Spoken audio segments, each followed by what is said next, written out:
다시 한번 모든 아버지를 주의 이름으로 축복합니다. 이 5월 달에는 우리 어버이 주일이고 또 미국은 마더스데이였지만 6월 달에는 파더스데이로 다르긴 다른 것 같아요. 마더스데이와 파더스데이. 마더스데이 전주는 막 그냥 꽃가게며 길거리에 꽃 파는 사람이 얼마나 많은지, 파더스데이는 꽃이 어디 있어? 어떻게 이렇게 다를까라는 생각을 해봅니다. 한국의 부모님이 아직 아버님이 살아계시다면 꼭 전화를 드리셔서요. 아버지, 미국은 아버지 날이 따로 있더라고요. 그래서 아버지를 생각하고 아버지께 감사하려고 전화해서 그럼 아버지가 감동 먹으실 거예요. 진짜 한번 해보시라고요. 야, 미국이 그래서 좀 우리보다 낫구나라는 생각을 할 수도 있겠죠. 아니, 선진국이 다르구나. 어버이날로 딱 뭉치면, 묶어놓으면 말이죠. 참, 아버지 얘기보다 엄마 얘기가 더 많거든요. 그런데 따로 아버지를 생각할 수 있는 주일이 있다라는 건 우리 미국에 사는 저희들은 참 은혜고 축복인 것 같아요. 언제 해피 파더스데이를 들어보냐고요. 그렇죠? 벌데이도 그냥 잊어먹고 지나가는데 공식적으로 주일날 해피 파더스데이가 있다라는 거 감사한 일이에요. 한국에서 아버지를 묘사한 글인데 마음이 그렇게 썩 이렇게 시원한 건 아닙니다만 제가 읽어드릴 테니까 한번 들어보시기 바랍니다. 일터에서 집으로 돌아왔다. 벌써 여름이다. 날씨는 후덥지근하고 몸은 칙칙하다. 교통지옥에 시달려 몸은 괴롭고 물씬 땀 냄새를 풍긴다.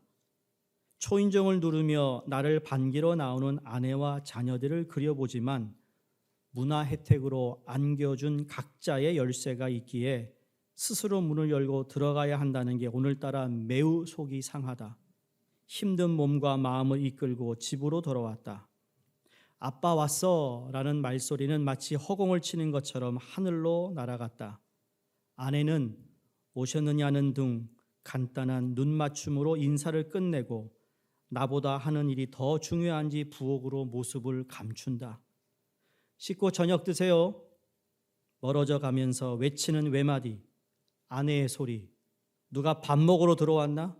힘들어서 들어왔는데 날 좀 반겨주지 하는 생각에 마음이 착잡해진다. 아이들은 어디 있나? 아마 방에서 공부할 거예요. 라는 그 소리에 공부. 아버지가 와도 인사할 줄 모르는 아이들에게 그런 공부가 무슨 소용이 있나? 그런 생각이 문득 든다. 섭섭한 마음을 다스리며 아이들 방을 들여다본다. 공부 열심히 하니? 달리 할 말이 없다. 아버지 오셨어요? 다녀오셨어요? 짧은 한마디를 하고 다시 책으로 눈을 돌린다. 그 뒤통수를 바라보며 그래 열심히 해라 라고 말했다. 무슨 말을 더 하랴. 언제부터인가 알지 못하는 사이에 자리 잡아버린 이러한 생활의 패턴이 유일한 방법인 양 되어버렸다. 인생이란 다 그런 거예요. 회사에서 한숨을 내쉬며 내뱉던 동료의 모습이 떠오른다. 이것이 진정 인생의 전부인가? 갑자기 역겨운 마음이 몰아친다. 빈 의자로 둘러싸인 밥상. 아이들은 먹었어요? 라고 하면 저녁을 차려주고 있는 자기가 좋아하는 것을 본다고 텔레비전 앞에 몰두해버리는 아내. 자기 남자는 안 보고 트로트 남자 가수만 보는 아내. 내가 뭐 때문에 먹어야 하는가? 진정 이렇게 사는 것이 옳은가? 걷잡을 수 없는 수많은 생각이 내 마음에 오고 간다. 오늘 한국의 어느 아버지가 쓴 글이에요. 오늘 본문은 아버지의 이야기입니다. 여러분, 우리가 아버지 하면 아버지에 대한 좋은 이미지도 있지만 때로는 어느 가정은 아버지에 대한 그리 좋지 않는 이미지도 있습니다. 아버지 하면 정말 다정스럽고 인자한 사랑이 많은 아버지도 계실 수 있지만 또 어떤 분에게는 아버지는 엄하고 무섭고 그리고 잘했다 못했다 이것만 따지는 아버지일 수도 있습니다. 또 여러분 가운데는 이미 아버지가 고인이 되셔서 효를 하고 싶어도 효를 다할 수 없는 그러한 가정들도 있을 것입니다. 내가 지금 살아있는데 아버지가 멀리 계시다든지 멀리 먼저 이 세상을 떠나셨다면 여러분 내 남편이 우리 자녀들에게 어떤 아버지가 되어야 할까 이런 것들을 생각하지 않을 수가 없습니다. 제가 유일하게 아버지에 대한 설교를 하는 것이 1년에 딱 한 번 바로 Father's Day 때는 빠짐없이 제가 근래에 와서 설교를 하는 것 같아요. 왜냐하면 일그러진 아버지 상이 아닌 참된 아버지의 상을 성경에서 우리에게 알려주고 있기 때문입니다. 세상에서 얘기하는 아버지의 상이 분명히 있습니다만 그것도 좋은 것이지만 그러나 신앙인으로서 성경에서 말하는 아버지는 어떤 모습이올까라는 것을 우리가 찾아봐야 한다는 것이죠. 우리에게는 항상 좋은 모델이 필요합니다. 여러분 1900년 전이니까 조선시대는 그 당시에는 양반과 상놈이라는 것이 있었어요. 그 당시에는 여러분 양반이 10%도 안 됐대요. 그러니까 90%는 다 노비, 다 누구 집에 일하는 사람, 노예였어요. 그러다가 조선시대가 완전히 망해버리고 그 다음에 어떤 일이 벌어졌죠? 공부였어요. 공부 잘하면 옛날에 출세했어요. 공부 잘한 사람들이 다 출세했어요. 그런데 그러다 보니까 공부해가지고 그렇게 100년이 지났는데 여러분 지금 공부에 완전히 매여 있는 그러한 모습을 보면서 공부를 잘해서 출세했는데 공부를 잘해가지고 부모에게 효를 하는 사람은요 여러분 5%도 안 된대요. 잘 나가고 있는 자녀들 가운데 주택 무엇을 위한 공부였냐는 거죠. 그 공부시키느라고 부모가요 거기에 매여가지고 허리가 다 구부러질 정도로 60이 넘고 70이 넘어도 그 자녀에 매여 사는 부모. 여러분 이제는 그런 얘기 하잖아요. 노년에 여러분의 인생을 사시라고. 우리 연세 드신 어른들 여러분 인생 사시라고요.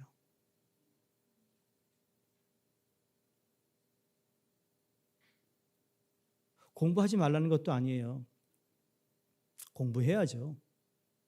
잘 나가야죠. 그것보다 더 중요한 것이 정말 인간관계라는 거예요. 부모와 자녀의 관계, 사람과 사람과의 관계, 바로 그것을 성경이 우리에게 가르쳐주고 있다는 거죠. 창세기는요, 하나님의 천지창조만 말씀하시는 것이 아니라 그 창조하신 그 인간 세계에 하나님께서 간섭하시는 것이 무엇이죠? 어떤 의미에서 간섭하실까요? 인간과 인간 사이에서 어떻게 살아야 하는가를 우리에게 가르쳐주고 계세요. 이건 윤리와 도덕을 떠나 정말 하나님의 사람으로 우리가 어떻게 살아야 하는가. 그리고 이 창세기의 천지창조뿐만 아니라 인생에 필요한 모든 기초적인 베이직을 다루고 있는 것이 창세기예요. 그 창세기를 잘 알면 모든 66권의 책이 어떻게 이루어졌는지를 이해하기 시작하고 그것을 알 때 우리가 어떤 존재임을 깨닫게 된다는 것입니다. 오늘 읽은 창세기 48장은 창세기 24장에 이어 가정 이야기를 담고 있는 중요한 봉우리와도 같습니다. 24장이 가정을 이루기 전 만남의 과정이라면 48장은 이미 가정을 이룬 가정 안에서의 이야기를 우리에게 들려주고 있습니다. 24장이 하나님이 만남 속에 어떻게 개입하고 있는가를 서술하고 있다면 48장은 한 생애를 인도해 오신 하나님에 대한 고백이 담겨져 있는 거예요. 우리가 인생을 50년, 60년, 70년 살고 나서 정말 내 인생에 담겨져 있는 나를 인도하신 하나님을 우리 자녀들에게 아니면 우리 옆에 있는 우리 친구들에게 이 고백을 할 수 있는 여러분 그러한 사람이 하나님께서 보시기에 귀한 사람이고 하나님께 영광 돌리는 삶이에요. 젊었을 때 한때 하나님을 위해서 봉사하고 충성했는데 나이 들어가가지고는 이젠 전혀 그거와 멀어진 그런 인생이 아니라 세력이 약해졌다면 그러나 지금까지 인도하신 하나님을 지금도 내가 마음에 담고 고백하며 하나님께 영광 돌릴 수 있는 인생 말이에요. 여러분, 그런 인생이 멋있는 거예요. 본문의 주인공은 요셉이에요. 여러분 잘 알다시피 요셉은 애굽의 국무총리가 되었습니다. 세계 그 당시 식량권을 쥐고 있는 세계 식량권을 쥐고 있는 최고의 권력자였습니다. 마음 먹으면 무엇인지 할 수 있는 사람이 요셉이었습니다. 아쉬울 것이라는 건 아무것도 없었던 그에게 한 가지 부족한 것이 있다라는 것을 오늘 본문에서 말씀합니다. 여러분, 성경은 우리 인생은 항상 무언가 부족해요. 여기 계신 모든 분들 다 완벽한 사람 없고 그 부족한 것 때문에 하나님을 찾아야 할 수밖에 없고 그 부족한 것 때문에 하나님을 만나야만 하는 거예요. 네? 여러분, 그 부족함이 뭔지 아세요? 그걸 알아야 된다는 거예요. 그걸 모르고 살면 안 되는 거예요.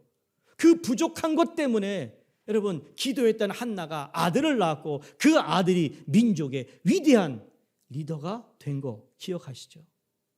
세상은 그렇게 움직이고 있어요. 하나님의 주권과 하나님의 뜻 가운데 준비되고 기도된 그 사람이 세워지는 거예요. 그런 의미에서 오늘 이 모든 것을 가졌던 요셉이지만 1절을 보시면 자기 아버지 야곱이 병들었다라는 소식을 접합니다. 그러자마자 요셉이 아버지에게 지체하지 않고 달려갑니다. 그때 요셉의 나이가 한 57세로 추정된다고 하는데 여기서 흥미로운 것은 그가 혼자 가지 않고 동행했던 두 사람이 있어요. 그의 아들 므낫세와 에브라임을 데려갑니다. 마지막 할아버지의 임종을 보이고 싶어서 데려갔는지 아니면 유산 어떤 상속의 이유가 있어서 갔는지 그건 잘 모르겠습니다만 그러나 오늘 성경에 나와 있는 내용을 그대로 보면 딱 한 가지 이유였어요. 그게 오늘 9절에 나옵니다. 요셉이 그 아버지에게 이르되 이는 하나님이 여기서 내게 주신 아들들이니이다. 아버지가 이르되 그들을 데리고 내 앞으로 나오라. 내가 그들에게 축복하리라. 바로 이 이유 때문에 요셉이 자기 두 아들을 데리고 병들어 있는 아버지에게 데리고 왔다라는 거예요. 여러분, 요셉은 애굽에서 자랐고 애굽에 살아가지고 애굽의 총리가 될 정도니까 거기서 많이 살았어요. 그러니까 결혼도 이방 여인과 했을 것입니다. 그런데 이방 여인과 낳은 그 아들이 어떻게 보면 유대인 여인에서 낳지 않았기 때문에 온전한 유대인이라고 말할 수 없다라는 거. 그게 항상 그에게 마음에 큰 부담이었던 것 같아요. 이제 그들이 하나님과 상관없는 위치에 놓여 있는 것을 그가 항상 마음에 하나님께 기도하고 죄송한 마음이었을 거예요. 다시 말해 이제 하나님께서 허락하시는 이 축복의 분깃을 얻으려고 아버지에게 찾아왔다라는 거예요.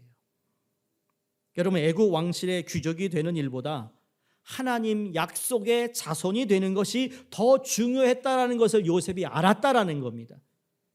높은 지위와 권세보다 하나님의 자녀 되는 것이 더 중요했다라는 것을 요셉의 마음속에 늘 가지고 있었다라는 거예요. 자식들에게 명예와 권력과 부귀영화의 출세보다 더 중요한 것이 하나님의 친백성이 되는 것이라는 것이었어요. 여러분은 어떻게 생각하세요? 여러분의 자녀들을 바라볼 때 이 아이가 출세하고 잘 나는 거 참 하나님의 은혜고 귀한 일입니다만 그보다 더 중요한 것은 네가 하나님의 자녀라는 걸 잊어서는 안 된다라는 마음을 여러분 갖고 있기를 바랍니다. 그 마음이 자녀에게 전달될 때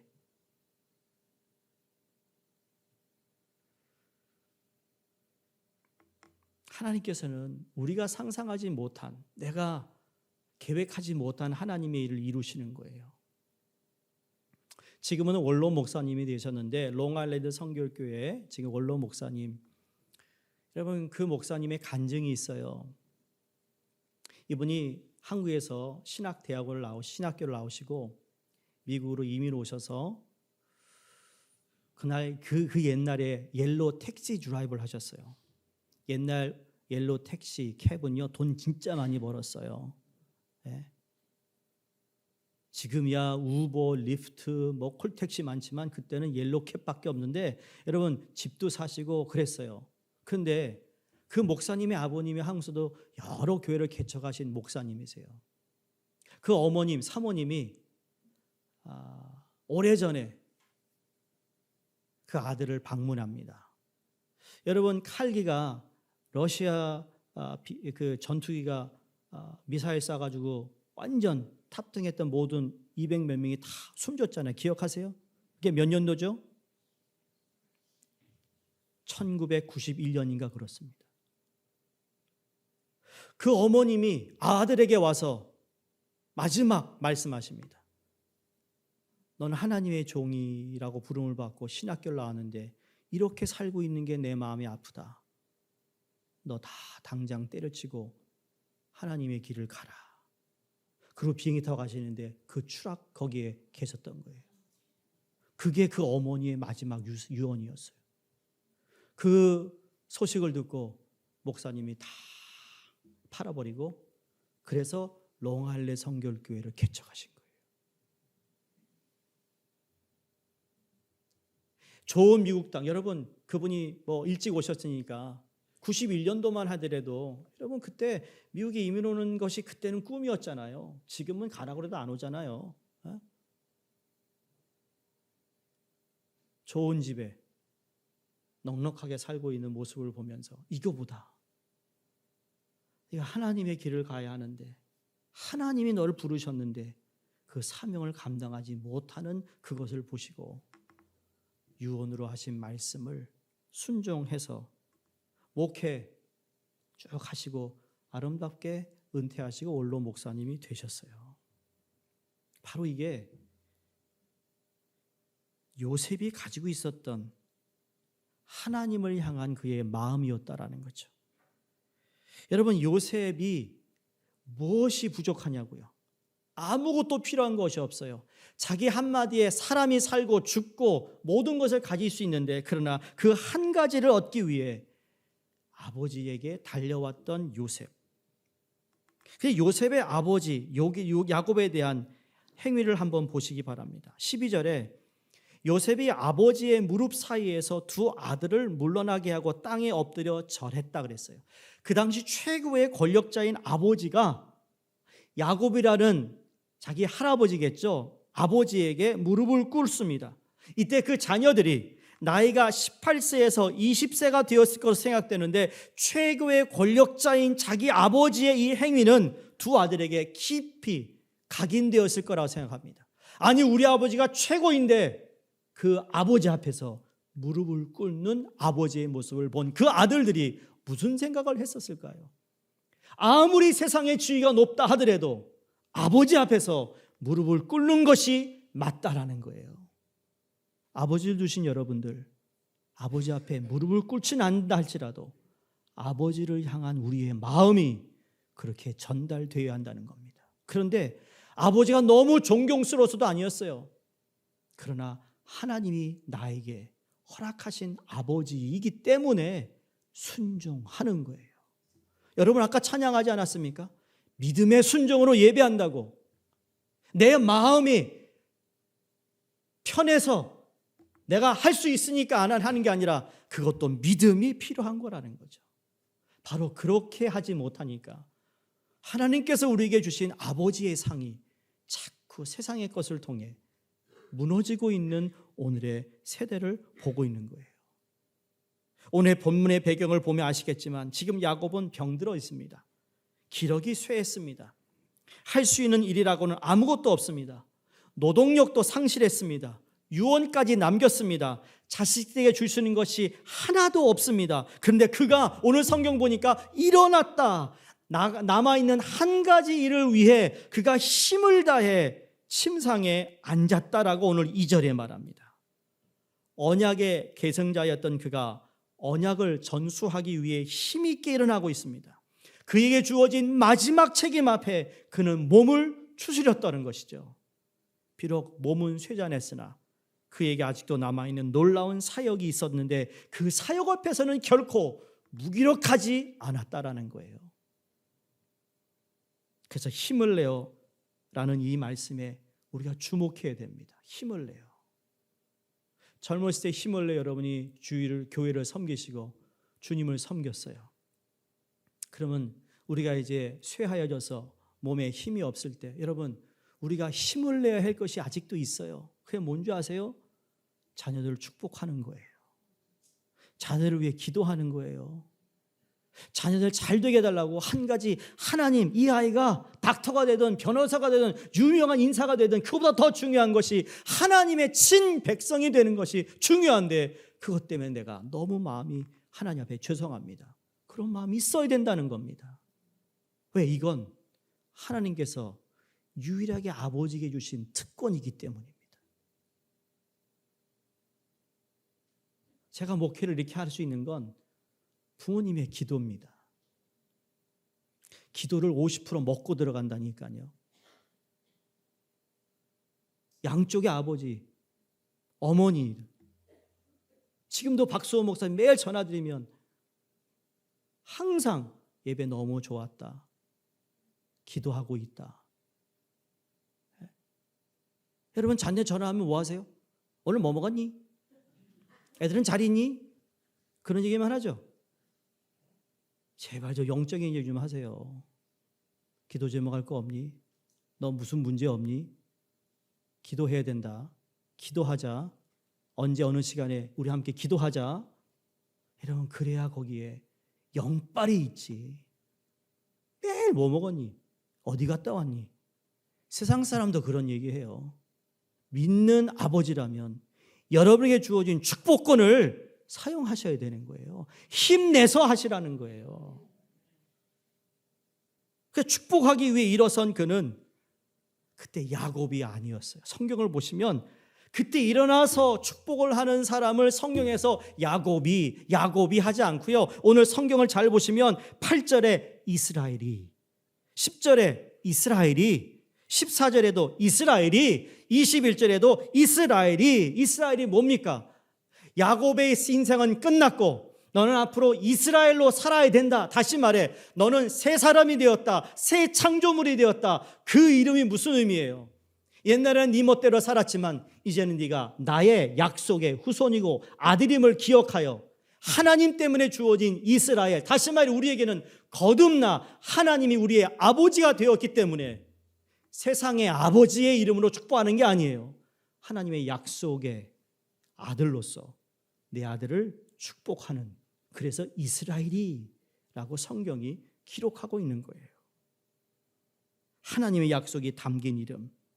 육신은 보잘것없고 이미 죽음을 눈앞에 둔 무기력한 노인이지만 결코 그 이름만은 약하지 않았습니다. 그 이름만은 아직까지 하나님의 축복의 그 주권이 그 아버지에게 있었다라는 거예요.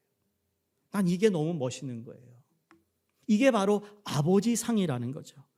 자녀를 위해 축복하는 아버지 말이에요. 이것이야말로 가장 힘 있는 아버지입니다. 그래서 부모는 자녀에게 하나님의 소원을 전하는 자입니다. 축복권은 아버지의 권위의 상징입니다.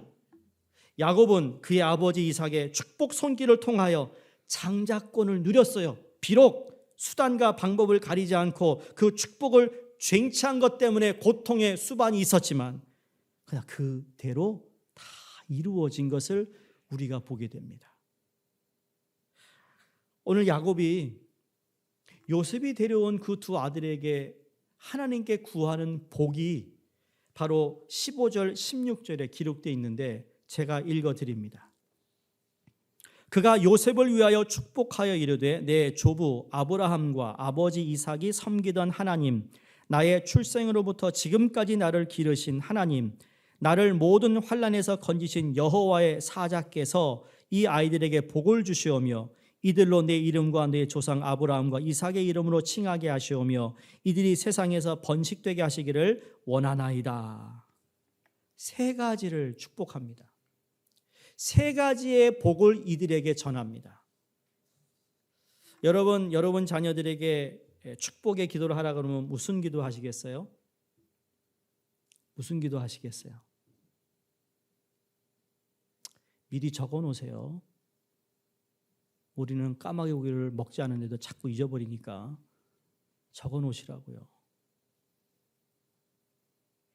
첫 번째, 야곱이 하나님의 복을 언급한 건요, 조부 아브라함과 아버지 이삭의 섬기던 하나님을 찾고 있습니다. 이건 언제나 언약을 맺으시고 성취해 가신 하나님을 말하고 있습니다.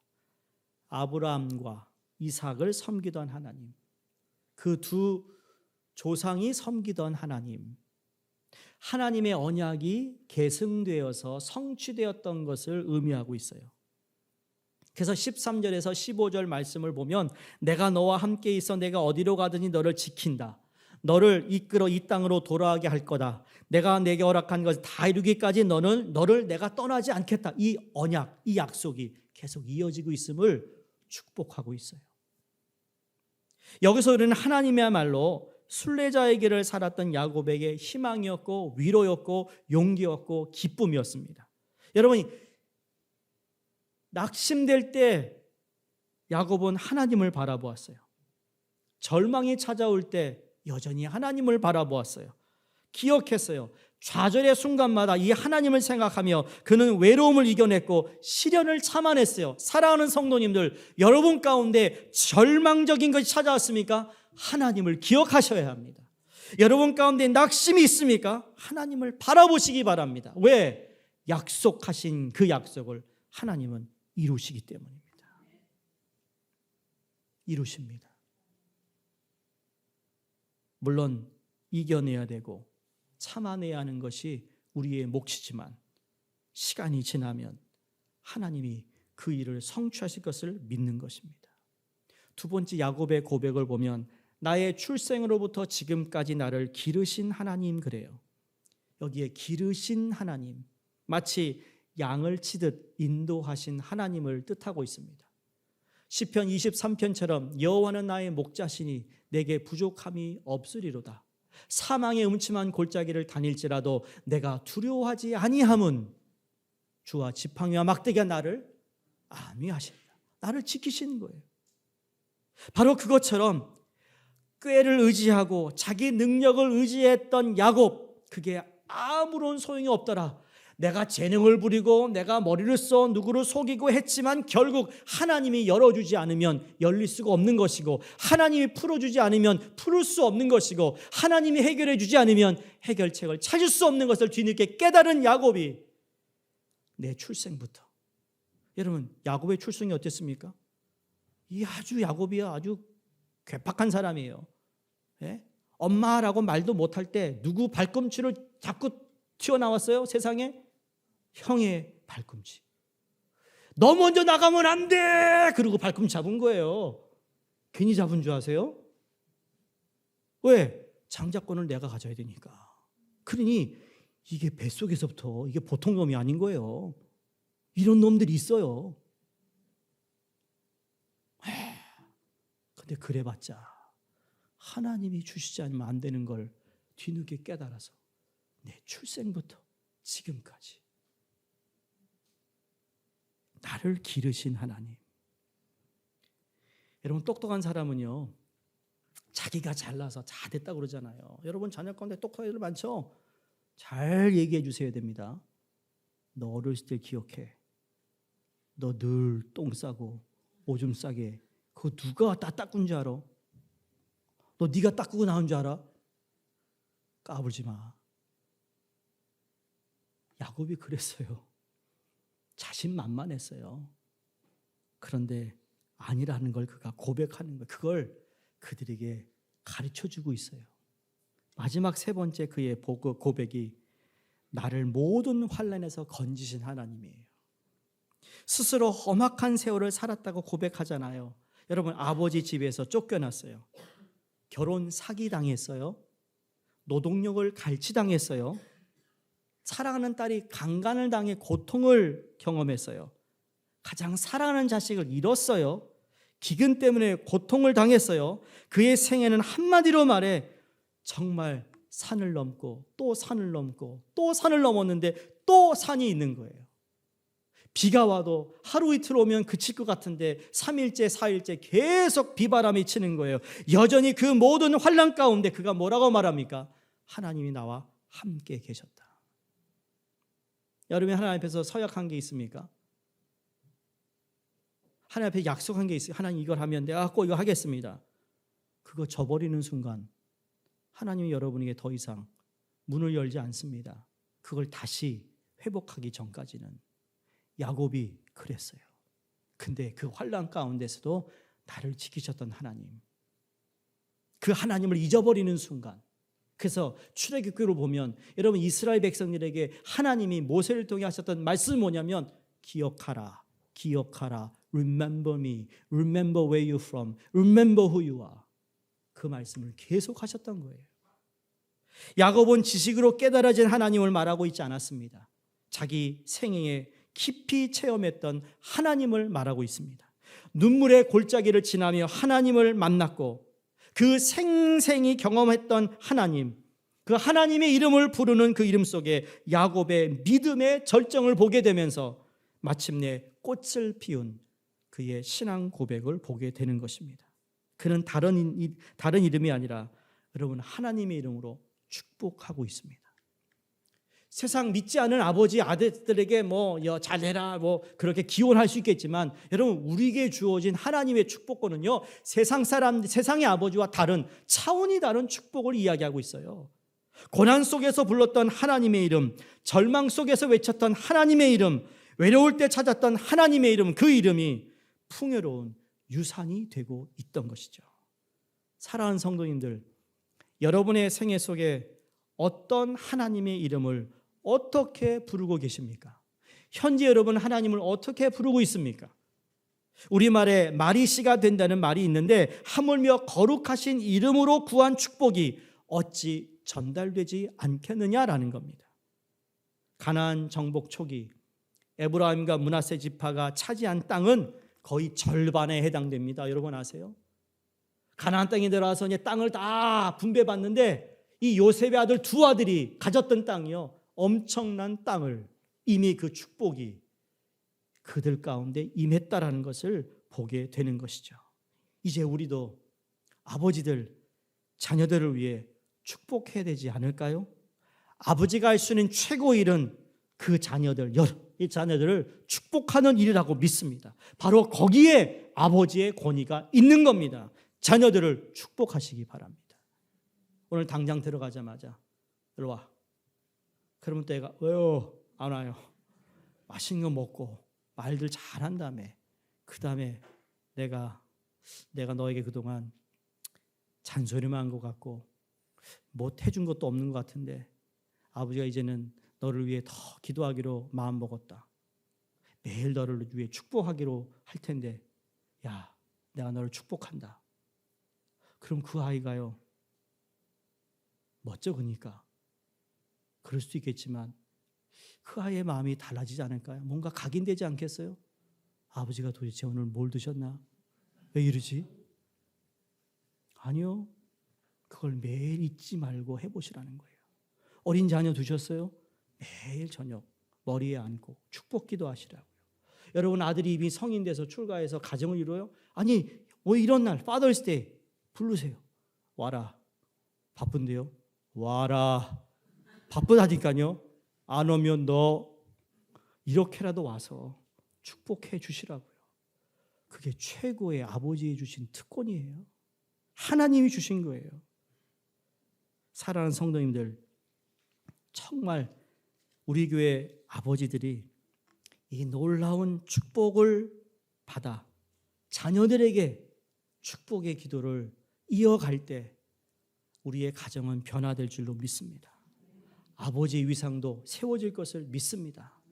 여러분 아버지가 아무리 내가 아버지인데 내가 아빠인데 여러분 그래봤자 흥 하면 아무도 쳐다보지 않아요. 그런데 하나님이 그걸 세우기 시작하시면 그 가정이 정말 주님이 기뻐하시는 가정으로 세워진다고 믿습니다. 이걸 믿는 거예요. 더 중요한 건 여러분이 앞으로 물려줄 신앙 유산은 돈이 아니고 물질이 아니고 다른 것이 아니라 바로 믿음이라는 것을 기억했으면 좋겠습니다. 18세기 패트릭 헨리라는 분이 자기 가족에게 유산을 물려주는 대목에서 이렇게 말합니다. 나는 이제 내 모든 재산을 내 가족에게 넘겨주었습니다. 가족에게 한 가지 더 주고 싶은 게 있는데 그것은 기독교 신앙입니다. 가족이 기독교 신앙을 유산으로 받는다면 내가 그들에게 일신랑을 주지 않는다고 하더라도 그들은 부유해질 것이며, 그러나 그들이 그 신앙을 유산으로 받지 않는다면 내가 그들에게 이 세상 전부를 준다 하더라도 그들은 가난해질 것입니다. 사랑하는 모든 아버지들, 진정한 아버지의 권위가 아버지가 자녀를 축복함으로부터 시작된다는 것을 기억하시며, 내가 늙고 힘없는 아버지일지라도 여전히 존경받아야 할 이유는 그에게 축복권이 있기 때문이라는 것을 기억하셔서 요셉이 병든 아버지 앞에 무릎을 꿇었던 것처럼 우리 또한 우리 아버지 앞에 최선을 다하여 물질이나 돈이나 명예가 아니라 거룩하신 하나님의 이름으로 자녀들을 축복하시기를 주 이름으로 축원드립니다. 기도하겠습니다.